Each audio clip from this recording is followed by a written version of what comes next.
nosotros decíamos que no hay mucho tiempo, no hay los 100 días para el presidente Noboa, porque él va a estar 1 año y medio y necesita entrar pisando fuerte.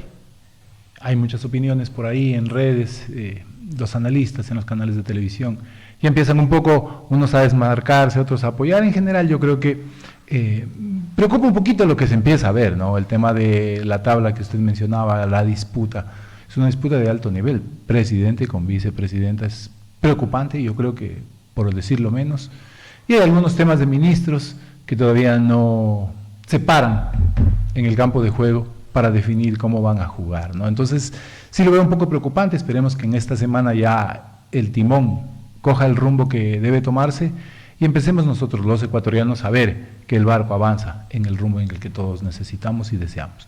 Sobre el tema de la tabla de drogas, hay algunos elementos que hay que considerar. Primero, la Constitución señala, ¿no?, que no se puede criminalizar el consumo. Eso es entendible. Muchas veces las opiniones vienen acompañadas de mucho sentimiento, no se conoce la realidad. Yo quiero comentarles, en alguna ocasión lo hablamos aquí, yo todos los años levanto, no una encuesta, es un sondeo que tiene que ver con consumo de este tipo de sustancias en la población de estudiantes universitarios de la ciudad. Y de manera preocupante los números van subiendo. En la de este año que la hicimos, más o menos hace 6 semanas, 7 semanas, alrededor del 30% de los jóvenes han consumido marihuana, por ejemplo. Marihuana. Sí, 30% de la población universitaria, es altísimo. Esos números van subiendo más o menos a 3, 4 puntos por año. Es un sondeo, no es una encuesta, es un sondeo, en todo caso, ya muestra, por curiosidad. Claro, muestra una tendencia, y el hecho de que se haya derogado la tabla genera cierta preocupación, porque implicaría que si alguien es capturado, así sea con medio gramo, tendría que pagar la pena que establece el COIP para este tipo de casos, ¿no es cierto? Cuando en el fondo podría ser, y en la mayor parte de los casos es un problema de salud pública, muchos por curiosidad, muchos por adicción, en general, hablando de la población en general. Entonces, sí se viene un problema muy serio, y yo creo que si bien fue una oferta de campaña, se podría hacer algo distinto. Mire, hay una tabla, ¿no es cierto?, que por ejemplo para el caso de la marihuana establece 10 gramos que puede portar una persona, asumiendo que son para su consumo. Pues se puede jugar con los umbrales de esa tabla, pues se podría poner 1 gramo, medio gramo, qué sé yo. El hecho de derogarla, primero nos posiciona en un limbo jurídico, porque hay una sentencia de la Corte Constitucional al respecto, ¿no es cierto? Y segundo, expone a un amplio sector de la sociedad que de alguna manera tiene un problema de salud pública. Entonces es un problema delicado, es un problema delicado. Yo en algún momento, en alguna entrevista con un periodista muy conocido de la ciudad, discutíamos del tema, y yo le planteaba la pregunta: ¿qué han hecho los países vecinos, los países desarrollados ante este tipo de situaciones? La tabla es un elemento que permite discriminar o diferenciar consumidores de narcotraficantes o de microtraficantes, porque de otro modo, si es que no hay esa tabla, primero la policía no sabe cómo actuar, los jueces no tienen un elemento referente para actuar. Entonces se viene un tema complicado, digamos, para la justicia y sobre todo para la gente que tiene un problema de salud pública en ese sentido. Es que es un problema de salud pública para el consumidor. Ahora, para el traficante es otro tratamiento, ¿cómo lo van a hacer? Lo que significa que no se ha resuelto el problema. Más bien se lo ha ahondado. Se agravó. Al problema se ahondó, porque incluso da pábulo para la corrupción. Pero está clarísimo, pero eso no necesita que lo diga un experto ni nadie. El juez de aquí en adelante va a determinar que es consumidor el que es traficante, y que es traficante el que es consumidor. En consecuencia, bueno, pues ¿cuánto hay para colocarte como consumidor siendo traficante? Y como no hay, al consumidor lo pone como traficante. Entonces es doloroso para el país. Créame que hay una respuesta del expresidente Correa que a mí no me incomoda coincidir con el expresidente, si coincido con tanta gente, con cualquiera, no sé, con alguien que haya sido expresidente y, y además es el creador de esta tabla. Él hace una reflexión que a mí que es tan sencilla, ¿no? Pero que es tan sencilla la reflexión del expresidente Correa, cuando dice que, bueno, ¿por qué no la derogó Lenin? El peor gobierno de la historia. ¿Por qué no la derogó él? ¿Por qué no la derogó Lasso, el presidente más inepto de la historia? A ver, ¿por qué no lo hicieron? Entonces, ¿por qué viene ahora y lo hacen con tremendo desorden que hay? ¿Por qué cree usted que lo hacen efectivamente y los otros no lo hicieron? ¿Puede tener algún alcance la explicación del presidente Correa? Claro, en realidad, doctor, en el Ecuador está pasando un fenómeno bastante preocupante, ya pasa hace algún tiempo. Manejamos de forma política o politiquera temas delicados para el país. Este es un tema delicado que tiene que manejarse de manera técnica y ha sido manoseado. ¿Por qué? Por echarle la culpa, por echarlo a determinada tienda política. Por denigrar, dice usted. Sí. Ya. Ese ha sido un denominador común en los últimos años. Hay referentes de opinión, me refiero a periodistas nacionales que han abanderado esa batalla. Y lamentablemente estos son los resultados. Como esos hay varios temas. Mire, por ejemplo, esta semana la represa Coca-Cola Sinclair trabajó a su máxima capacidad en toda su historia, trabajaron todas las turbinas, y de no ser por ese proyecto, por ese elefante blanco, entre comillas, no tendríamos luz en estos momentos. Claro, entonces temas delicados que son importantes para el país han sido manoseados de manera politiquera y digamos que los rivales políticos del expresidente Correa en su momento han abanderado esa lucha y acompañados de periodistas corporativos, periodistas que tienen incidencia a nivel nacional, han sido los que han llevado ese tipo de cosas. El tema de la tabla de drogas, el tema de cómo gestionar esto, cómo trabajarlo, esto es un tema técnico. ¿Quién lo define? Lo define el CONCEP con criterios técnicos. Quiero contarle algo, mire, aquí tengo unos datos. España permite hasta 200 gramos, hablando de marihuana. Finlandia 15 gramos, Uruguay 20 gramos, Ecuador 10 gramos. Entonces teníamos muy por debajo de los estándares, ya. Sí, de lo que se acostumbra en otros países. Porque, digamos, de alguna manera se estaba mirando. Ni siquiera, por ahí me decía alguien que esa tabla está en la ley. Ni siquiera era nuevo. No es nuevo. Fue manejado de manera irresponsable por la clase política del país en general. Y eso, claro, al final termina generando el limbo jurídico que se crea en este momento, exponiendo a la juventud que tiene problemas de salud pública. Bueno, pero sí también se daba, Pablo, para que todo el mundo pueda consumir y decir, pueda traficar y decir yo soy un consumidor. Sí, pero verá, ahí en la ley, ahorita mismo no tengo el apartado, eso ya quedaba un poco a discrecionalidad del juez, porque si ya reincidía y caía, ya el juez podía determinar que no era un consumidor, una persona que tenga problemas de salud pública. Había problemas mucho más serios en los que vendían y tenían problemas de adicción, ahí sí. Y claro, la ley no es perfecta, pues porque el mundo es complejo, ¿no? No, es que este país es del tercer mundo. Doctor, ¿qué pasa si le encuentran a una persona consumiendo alta cantidad de droga? Se lo llevan preso. Se lo llevan preso, pues. No se lo llevan a un centro de salud porque ni siquiera hay aquí. ¿En Loja dónde hay? ¿Usted conoce algún centro de No, para nada, no conozco. ¿Y en la cárcel dónde? Grita esa gente ahí, porque son enfermos. Son enfermos. Un amigo mío que con tanta solidaridad decía, pues está bien, dice, mira, por ejemplo lo de Caviedes. De Caviedes es, digamos, ¿a dónde lo iban a llevar a él? De hecho ya lo llevaron al calabozo, lo metieron preso por ahí. ¿A dónde se lo va a llevar? Él es un consumidor de estupefacientes, de drogas. Pero no hay aquí un centro en donde se lo pueda llevar para una rehabilitación. Bueno, no hay centro de rehabilitación en el Ecuador, de nada. Aquí nadie se rehabilita de nada. Entonces, son escuelas más bien del crimen. Pero el tema del drogadicto sí es un tema lacerante.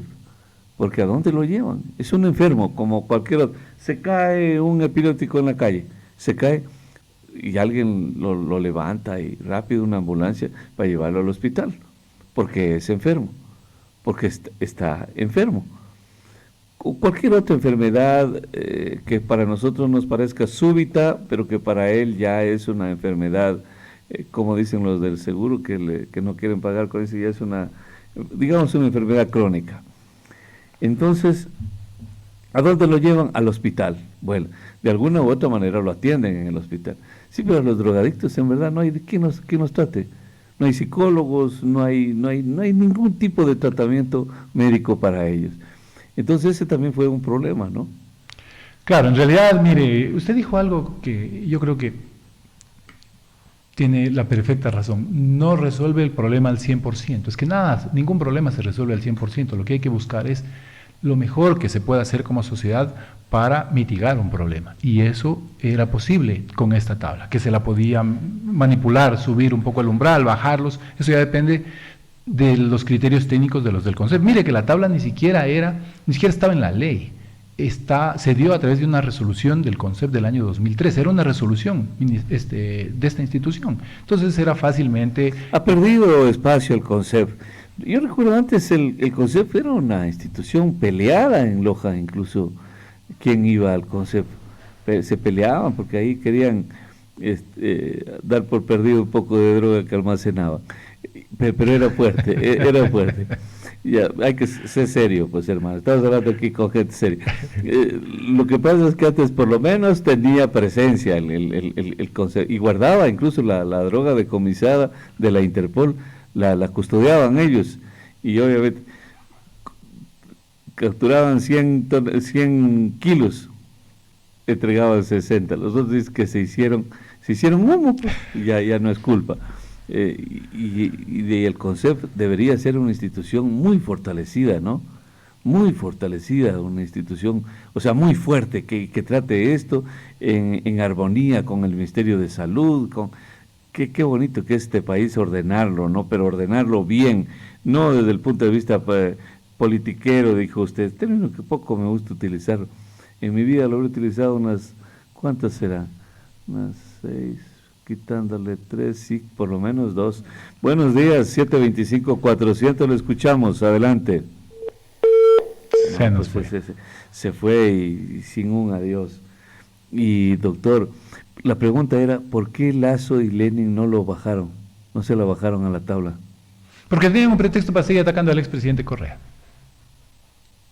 No, pero ellos eran presidentes, podían abolir. Claro, podían hacerlo, pero mientras la tabla existía, podían seguir atacando al creador de la tabla. No tiene sentido, doctor, es que ellos podían eliminarla. Pero no lo hicieron. ¿Pero por qué no lo hicieron? Primero, porque técnicamente no es lo adecuado. Y segundo, porque podía seguir siendo utilizado como herramienta, como arma política. Entonces este rato ya está eliminada esa tabla, entonces ya nadie la va a utilizar. El presidente Noboa ha dicho que una de las cosas que dijo y que a mí me llamó la atención de manera particular. Ahí quedémonos. Buenos días, le escuchamos, adelante. Muy buenos días, Freddy. Quería dar mi opinión, Freddy, sobre esto de la tabla de consumo, ¿no? En los países desarrollados se tiene esta tabla, es por algo, no es como dice su entrevistado, está en lo correcto. Ya, yo creo que esta fue una decisión política por lo que se lo estaba atacando mucho por sus pactos políticos. Y lo que se dice de diferenciar entre consumidor y expendedor, Freddy, eso lo tiene que hacer, por ejemplo, en Estados Unidos existe la tabla, pero allá existen leyes que permiten que el policía se vista de civil, vaya a comprarle, y ahí pues hay la evidencia. El problema de Ecuador es las leyes. En Ecuador, si no es el delito en flagrancia, se tiene que decirle que se lo está haciendo investigado. No se puede un policía vestir de civil y irlo a hacer una compra porque sería una grabación obtenida ilegalmente. Entonces, ese es el problema que pasa en Ecuador, no la tabla de consumo. Entonces, en todos los países es la investigación policial la que determina quién es consumidor y quién es expendedor. Es por eso hay que ver las series de Estados Unidos mismo, cómo funciona ese sistema. Entonces, yo creo que es un gran error lo que ha hecho el presidente de quitar la tabla, que va a poner en jaque al sistema jurídico que no tiene recursos. Muy buenos días, Freddy. Doctor. Bueno, en general yo creo que hay una coincidencia respecto a que es un error, ¿no? Es un error. En todo caso, veremos cómo evoluciona, porque esto recién está empezando. Entiendo que habrán grupos... Lo que pasa, doctor, es que son los grandes decretos del presidente. Nacionalizar a la ministra de Gobierno. Yo no sé si hay algún ecuatoriano que eso aplauda. Pues tampoco puede denostar, ¿no? ya pues la nombran. O sea, nos está diciendo, bueno, aquí en el Ecuador no hay profesionales preparados, no hay políticos de alto nivel, no hay gente de mi confianza, entonces voy a nacionalizar una. Y ¿por qué no se trae un israelita que lo podría nacionalizar y lo podría poner aquí para que nos ayude a la seguridad? Porque antes se creía que la experticia de la seguridad era en Israel, y siempre ha sido así, ¿no? Entonces dicen, vamos a traer de Israel asesores, porque el armamento, se acuerda, desde que vinieron los Kafir, los cazabombarderos eran de fabricación israelí. Entonces, bueno, siempre la experticia del ejército israelí. Y entonces, aquí, ese es un decreto. El otro decreto, la eliminación de la tabla. El otro decreto, mandarla a la vicepresidenta a Israel. Justamente por eso estamos hablando. Yo no sé si haya otro este rato, nombrarlo al gobernador del Guayas y así. O sea, pero el tiempo apremia, el tiempo es perentorio, doctor. Claro, en realidad ahí hay algunos elementos, doctor. El primero es que no hay una estrategia comunicacional, porque cada cosa que se diga tiene que ser dentro de los andariveles de una vía que conduce a un lugar. Es el más mayorcito, el secretario de Comunicación. Tiene 61 años, considerado ahí un viejito, un ancianito, porque los otros no pasan de 20, 30 años. ¿Qué tal eso? Entonces, no sé, ya usted lo está objetando al hombre. Sí, se requiere una estrategia y que todos se ciñan a esa estrategia comunicacional, porque el gobierno tiene en este momento que transmitir seguridad, no puede transmitir incertidumbre. Eso es lo primero. Lo segundo, doctor, y esto un comentario dirigido para todos, ¿no? Se nota un nivel alto de improvisación. Incluso la disputa con la vicepresidenta está basada en aquello. Yo quiero explicar esto porque es muy importante. Ya, échele. El presidente Noboa jamás pensó llegar a la presidencia. Él pensó participar, generar estructura, tener fogueo, hacerse conocer, y eso está muy bien. Claro. Pero jamás pensó. Antes de la primera vuelta. Claro que sí, claro que sí. Ya. Digamos ella era una mujer involucrada con sectores sociales y todo. Era la gran oportunidad para hacerse conocer en la juventud, en los estratos populares. Buenos días, 725-400. Última llamada, doctor, permítame. Buenos días. Doctor, yo estoy muy de acuerdo que se haya bajado la tabla de consumo, porque esto da lugar a que una persona lleve sus gramitos y pueda vender, sino cuántos tabaquitos sacaban de la porción que podían llevar. Otra cosa, doctor, por decirle alguna denuncia también pública. Cuando uno va a los bailes de San Sebastián o cualquier baile, hay vendedores de canelazo en cantidad por cientos, pero ya tanto eso no es el problema. El problema es que le ponen al trago. Una vez compré yo 2 copas y vomitaba. Y así veo unas muchachas chiquitas de 14, 16, 18 años, que también usted las ve haciendo el ridículo porque no puede parar. No es posible que con unas 4 o 5 copas ya estén mareadas. Y otra cosa, hay un señor que lo tengo muy identificado, se acerca a los muchachos, los insulta y coge el trago y los quiere obligar a beber ese trago. Entonces yo le pido a la policía, por favor, de una persona muy identificada, pasa en el centro comercial, yo lo puedo identificar, él obliga a todos los niños, inclusive a un adulto se para ahí y lo amenaza, y dice, toma, y punto. Ese doctor, yo quisiera saber cómo se puede hacer para erradicar ese tipo de gente en Loja. Gracias, bueno. Ya ve, ahí tiene usted otra droga, y usted dice cientos. A ver, ponga cientos de policías ahí a cuidar a la gente con trago un poco más convencional, ¿no?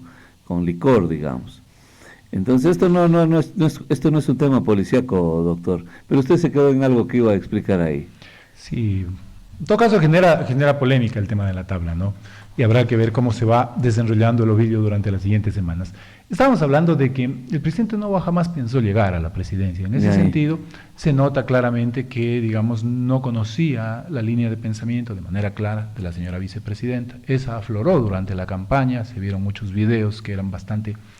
Yo creo que mostraba un poco pertenecer al ala derecha de la derecha, era derecha extrema, ¿no? Y claro, eso le afectó un poco durante la campaña, al punto que tuvieron que pedirle que salga a gestionar la campaña fuera del país con los migrantes. Lo mismo está ocurriendo en este momento.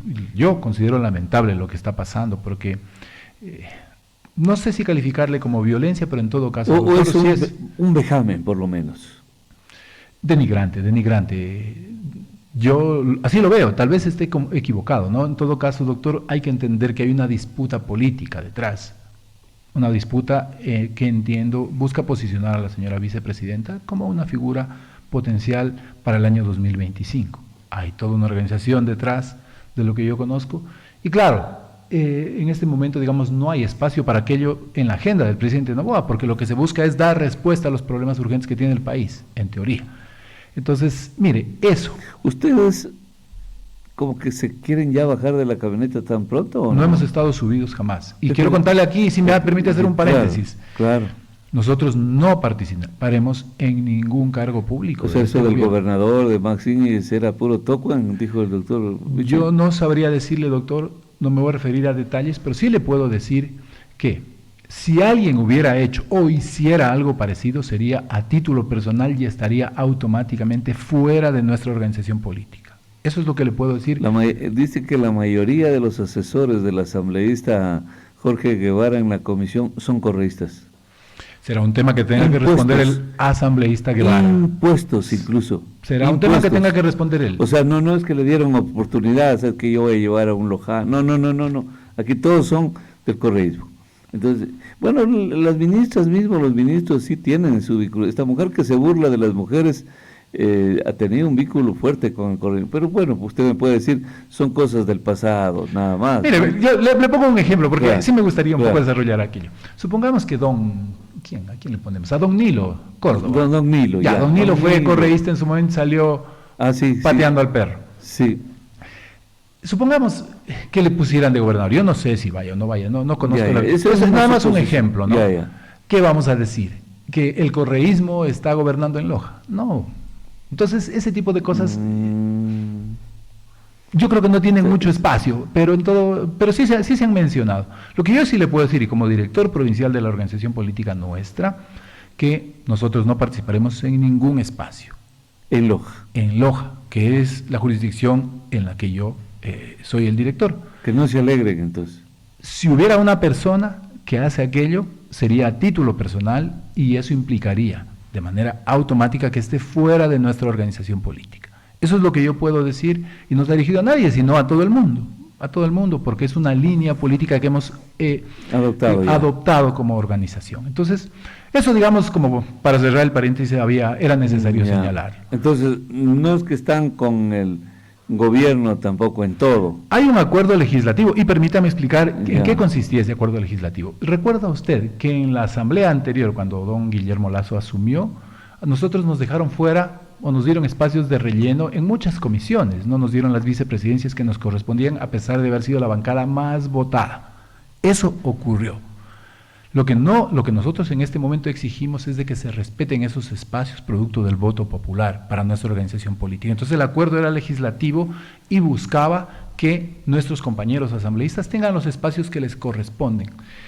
Nada más, facilitar la posesión del presidente Noboa, porque hubiera sido vergonzoso que en este momento, en el que más se necesita el apoyo, la unión de todos, el presidente vaya a posesionar si no estén las autoridades electas. Entonces, llegaba hasta ahí el acuerdo tiene ese alcance y ya se ha dado. Entonces, en adelante nosotros somos una organización política que tiene la más alta representación en la Asamblea, apoyaremos en todo aquello que tengamos que apoyar y tenemos dos líneas que las hemos señalado muy bien. La primera tiene que ver con no a las privatizaciones y la segunda tiene que ver con no a la regresión de derechos.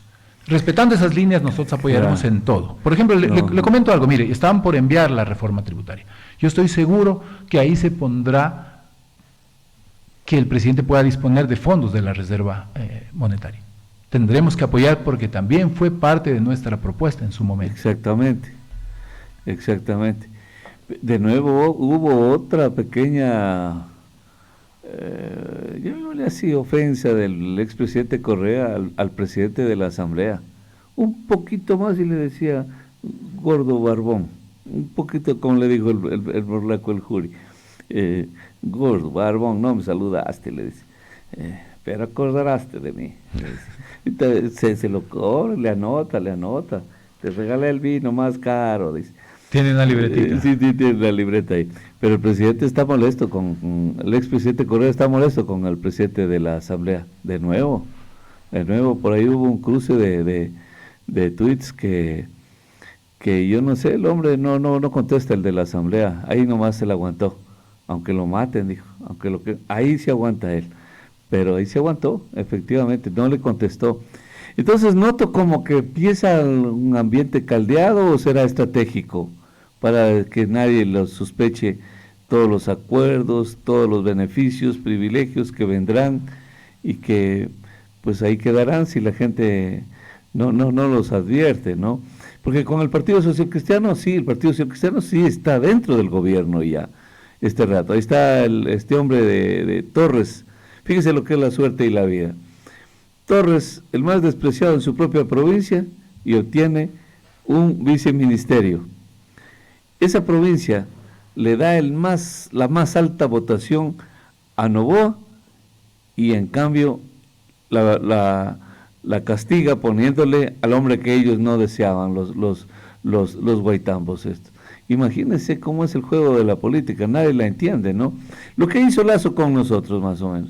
Loja, la provincia que más le dio votación, no le arregló pero ni una alcantarilla de carretera. Y así funciona el mundo, ¿no? Así funciona. No siempre fue así, doctor. Pero no siempre fue así, y aunque les duela a algunos, en el gobierno de Correa, en la provincia de Loja se invirtieron una cantidad importantísima de dólares. No debería hacernos acuerdo, porque si usted se va a la vía lateral de paso, esa carretera, ni siquiera una lámpara vale. Ni siquiera, y toda la carretera estuvo mal hecha, a tal punto que ahora, más bien Lazo sí dejó a la última hora reconstruyendo eso, y se notó, ¿no? Se notó las falencias, cómo había sido hecha así con una cascarita ahí, una telita de cebolla ahí arriba, sin las obras de arte, sin nada, y es como volver a hacer esa carretera, realmente, esta vía, la vía lateral de paso, y las lámparas pues ahora pasan a ser parte de la empresa eléctrica, pero con luces LED, no de energía solar o fotovoltaicas. Entonces sí hay dificultades. Este país ha habido problemas de todo. Como el de la hidroeléctrica, que no valía y que sí funciona. Que no se hacen las cosas bien. Yo creo que hay que hacer cosas pequeñas, pero bien hechas, que duren, que sea la muestra de respeto hacia los recursos públicos y hacia el pueblo ecuatoriano. Doctor, entonces de aquí hasta la próxima semana tendremos muchísima información, tendremos probablemente mucha tela que cortar. El nuevo gobernador de la provincia de Loja, que se sigue dilatando, se tardan demasiado. Pero no, pues está la mexicana, tendrá que resolver eso, o el propio presidente tendrá que resolver si cambia, porque el único gobernador creo que hasta este rato, porque lo nombra en la madrugada al coronel Molina. Guayaquil, de Guayas. Del Guayas. Lo nombra en la madrugada al coronel Molina del Guayas. Entonces hay que ver, porque esa es la palabra clave que dijimos, así nos vamos a pasar. Hay que ver qué pasa, hermano. Esa es una palabra de resiliencia, es una palabra muy linda que nos ayuda a nosotros a amortiguar, a mitigar la ansiedad. ¿Y qué te parece, hermano? Hay que esperar, hermano. Y ya con ese hay que esperar, se nos va el tiempo y no ha pasado absolutamente nada. Que lo vaya bien, doctor, gracias. A usted, muy buenos días a todos quienes nos han sintonizado.